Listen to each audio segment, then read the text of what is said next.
We're going to discuss the elephant in the room. Maybe it's the mosquito in the room. Anyone here feel the mosquito of the ESG backlash?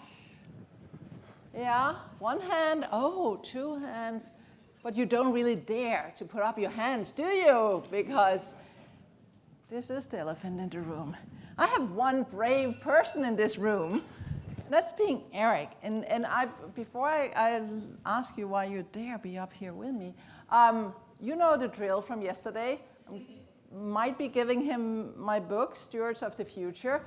Today, I'm going to use my, not presidential, but my moderational veto.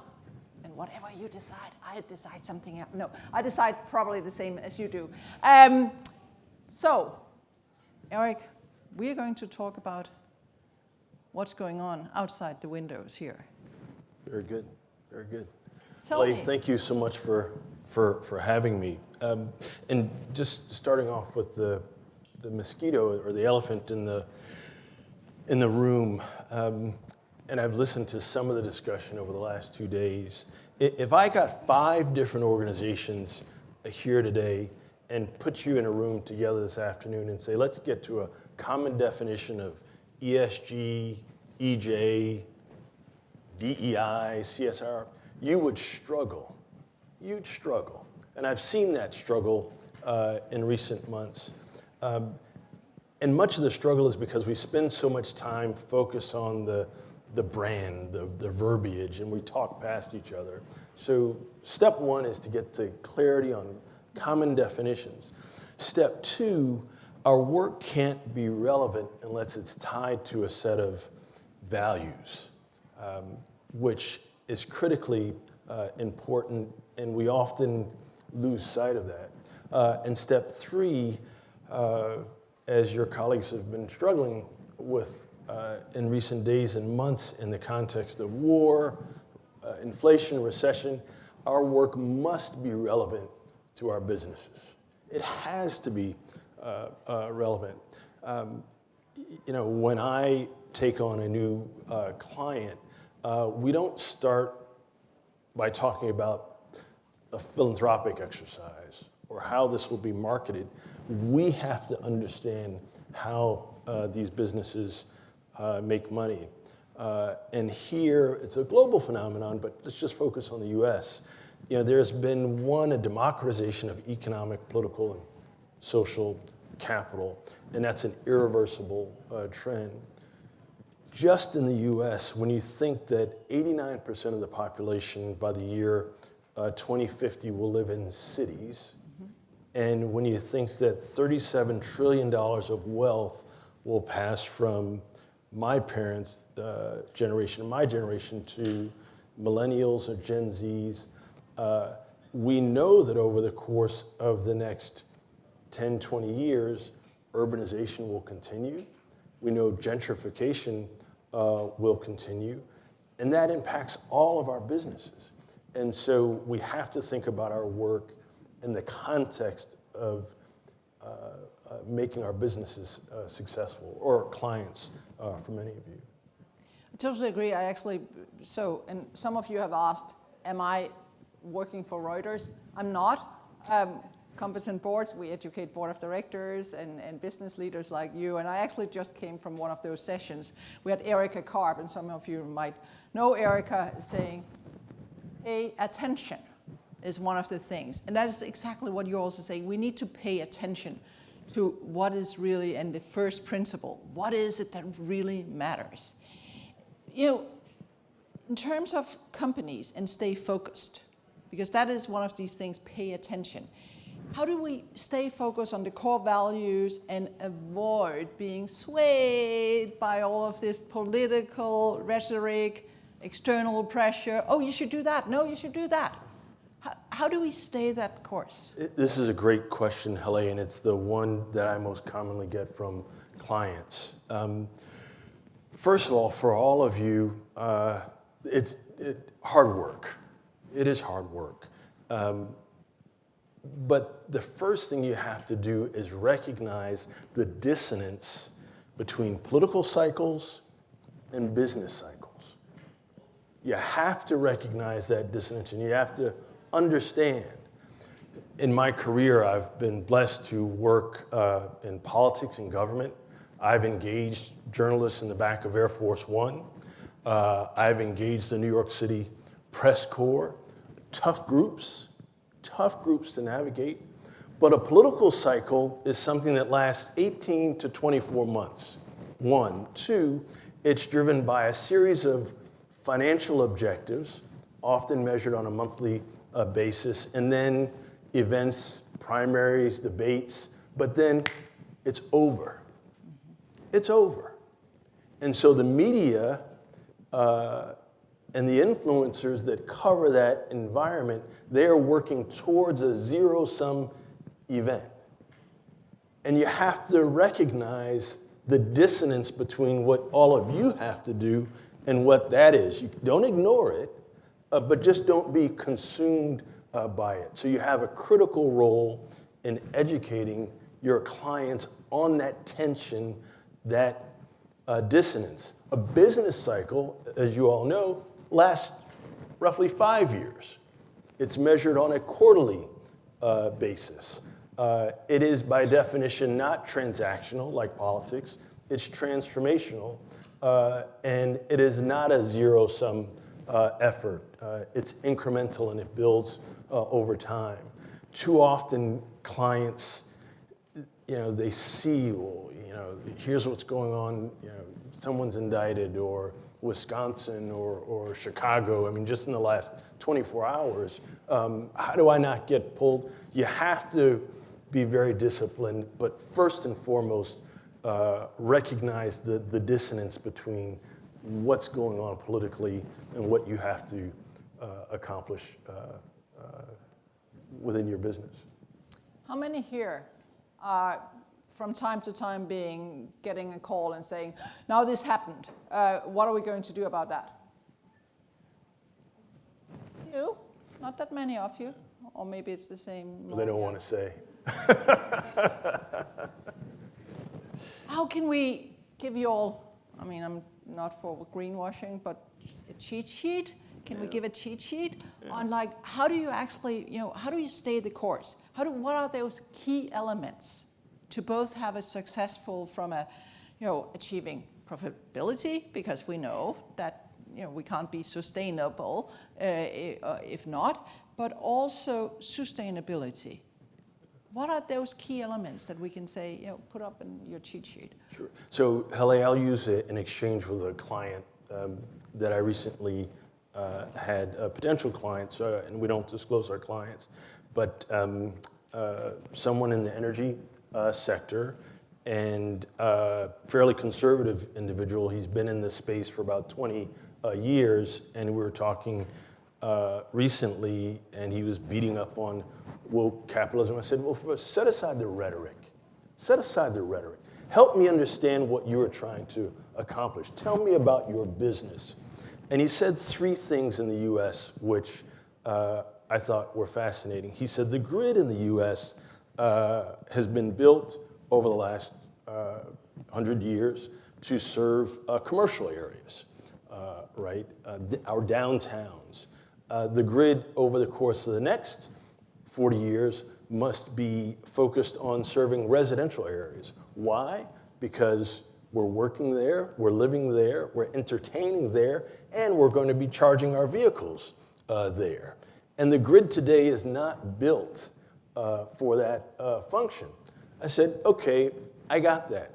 So tell me how your business must innovate in order to disrupt your competition. He says, well, okay, I've got to provide more power closer to where the consumers are. I've got to do it cheaply, and I've got to do it efficiently. And then I said, tell me about your stakeholders. He says, well, my consumers want it to be inexpensive. The regulators want it to be reliable. My employees want it to be safe, as do my consumers. And my investors want it to be profitable. I said, there's your sustainable agenda. There, all you have to do is understand who those stakeholders are, prioritize them, and innovate within your business to meet those objectives. So it's understanding who your stakeholders are, prioritizing them, having a set of values that are driving that activity, and last but not least, a clear set of metrics. And we make these metrics so complicated. I mean, I see some of you laughing. I mean, it's like, oh my goodness. Keep it simple. A simple set of metrics that you can be transparent and consistent with across all of your stakeholders. And so those are the keys. It's not terribly complicated work. It just takes a tremendous amount of focus and discipline. But I think I will add one thing it also takes. It takes a little bit of vision. Because to think that and to say, okay, what will it look like? It's not what my stakeholders want necessarily today. It is what will they want 5, 10, 15, 20, 30 years from now. I think that's where also leadership comes into this. And this is where, clearly from a board of directors point of view, I want to ensure that we have directors that not only have the insight, but also have that foresight to see that. How do we ensure that we, in this world we are in right now, where it's perhaps more the political cadence, we are looking to have the courage to actually look out to the future and say, okay, 10 years from now, this is what my employees probably will want. This is what my customers probably will want. This is what the bank is going to ask me for. This is what my insurance policy will look like, etc. Hele, great question. The best part about my work is that we are engaging on behalf of our clients, stakeholders in hundreds of communities, thousands of times over the course of a year. I think it was President Lincoln who said the worst time to find a friend is when you need one. And it's absolutely true. It is absolutely true. I tell people, and this may not be politically correct, I don't care, the answers will not be found in Times Square or Aspen or Davos. We spend so much time in rooms like this. You have to get out into communities. And there's something that absolutely magical happens when you do this. Dozens of times.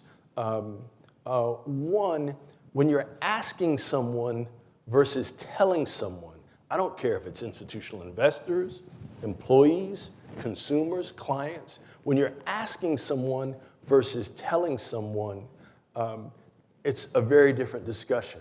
And that's whether you're in a red state or a blue state, that's just human nature. 2, people want to be part of the problem. They don't want to be part of the solution, right? They want to be part of the solution. They want to be. They don't want to be part of the problem. Like I'm not. They want to be part of the solution. They don't want to be part of the problem. And so fear constrains us. That keeps us in our corporate headquarters. Like, they're going to be critical. They're going to say things that aren't nice. So we spend a lot of time talking to each other. No, get out and engage your most thoughtful and vocal critics first. They're criticizing because they care, right? The third thing that happens, and I've seen this not only in dozens of communities in the US, but in 17 countries outside the US, the third thing that happens when you're asking, not telling, when you're saying, hey, here is my problem, can you help me with the solution? The magic happens, which is partnership. Because there you have deposited trust, you've shown some humility, you've created goodwill, and I've seen this time and time again, Hele, that all you really need to do is ask and then actively listen. And each of those set of stakeholders will help you craft solutions. But is it because we have this, and I've wrote some articles about, hey, you have these activist investors or critical, it's free advice. Listen to it, right? But is it because we are not so good of actually listening? We're better off saying, I know the solution and here it is? It's just, yes, we are typically not good, active listeners. It's a skill. One, two, humility is a struggle, being vulnerable and saying, I don't have the answer to this question, but I need you to help me. But it's really empowering for the person sitting across from you. You know, this person left her headquarters. She's got this big job, this big title, and she's come here to see me. So because the bar is so low, we see for clients repeatedly, as soon as you happen, you now have the benefit of the doubt because you've humbled yourself to engage. Two, it's the first time that anyone has asked their opinion in your sector. So that's the second disruptive advantage that you have. And the third comes with the partnership. When you have that chemistry of individuals helping you craft solutions, it is a very, very powerful tool, and it's tough to be replicated by your competitors. And I think, that was during the pandemic what I said, well, cash is king, but care is queen, right? And that's the same, how can we expect that anyone is going to care about us if we don't care about them? And that goes to that first question we have here. How do we protect the stakeholders that may not have a seat at the table? Well, I think that's part of, candidly, that's part of if the we are those of you in these, roles, I think that you have to be knowledgeable. You're there to speak on their behalf. But you have to prioritize. You can't be all things to all people. So you've got to be clear about who your stakeholders are and be able to prioritize them because that gives you credibility within your institutions. But one, you have to be knowledgeable, and that goes back to the point that I was talking about earlier. I spent a number of years at a large financial institution and bumped into one of my colleagues earlier who I haven't seen in some time. And when I started at Citi, you could figure this out pretty quickly, it was sort of a backwater function. And so I left the C-suite at 399 Park Avenue and got out on the road and talking, first of all, to activists, those that were most critical, then institutional investors, pension funds, sometimes attorney generals, sometimes consumers. But it was really empowering because when I was back at 399 Park or presenting to the board, no one else had the insights that I brought. Now, when you have a team of 40, 50, ultimately 140 people doing that around the world, your power comes from all the insights from the ability to do just that, to glean those insights from people who don't have a seat at the table or outside the room. But I think further to that, so we created this thing now called the future boardroom, right? What should that future boardroom look like? Who should be around that boardroom table? We can talk about it as business, companies as well. What should be on the agenda? And one of the things, I spoke at a conference in London, what about nature? Should nature have a seat at the table? Should those people that might not be heard have a seat at the table? Without knowing who asked the question.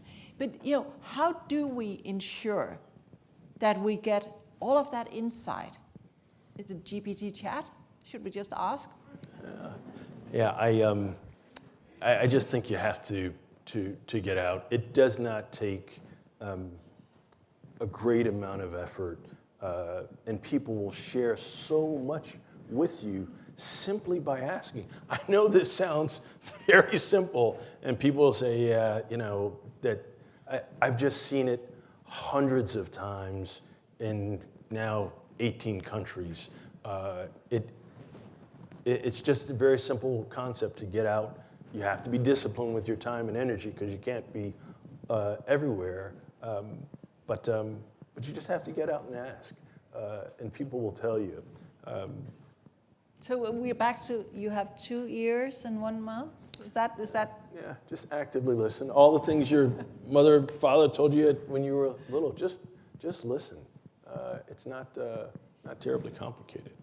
So just to sum up, what should be on that cheat sheet when you're getting asked, what are we going to do about all this politicization? Should we keep our head down, or should we go out and talk about what we're doing? Should we at all continue to do what we do? Yeah, and you have to.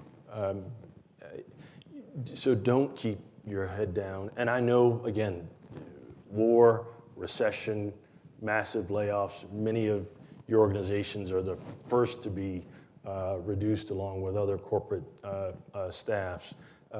So I know that I'm mindful of the challenge that you're facing. But step one, stay relevant to the point that I talked about earlier. Understand the challenges that your organizations, the financial challenges that your organizations are facing. Step two, continue to engage and actively listen and synthesize and possibly activate some of those stakeholders to engage with you to own your CEO's challenges. But the solution is absolutely not to put your head down. I'm an eternal optimist, if you couldn't tell, and we don't have a choice. We absolutely do not have a choice in our line of work. The corporations that are going to be the institutional, government and corporate and nonprofit, the institutions that will be most successful when we look back in 5 years are the ones that kept their foot on the gas through this period of turbulence. You didn't take a back seat. You weren't quiet. You kept your voice. You sustained and elevated your voice through these turbulent times. I know we have the ability to do it. I've seen it time again. I've been around to have seen more difficult times, though these are pretty tough. But I'm optimistic that we've got what it takes to bring this global, sustainable perspective to boardrooms and help all of your corporations, all of your organizations and institutions grow. And I guess this is where you say, hey, if there's ever a time to stand up, then this is now. Yeah. If it were easy, anyone could do it. Anyone could do it. So do we have leaders in this room? Absolutely. Yeah. 1 hand. I saw 1 hand. Okay, 2 hands. How many leaders do we have in this room? You're allowed to put 2 hands up at the same time. Good. 1 leader with 2 hands. I know I am going to be kicked off the stage. Unless, are we allowed to continue? Was that a yes? I didn't hear it, did you? I think he said, I don't know, maybe yes, maybe take 1 more question. Okay, anyone, last question? Hey, I can't see the questions on the screen anymore, so anyone in the audience? See, now they all leave. It's lunchtime, LA. Okay, lunchtime. Okay, no more questions. 1 last question from me to all of you. Should we say that Eric is a steward of the future? Yes. Yes?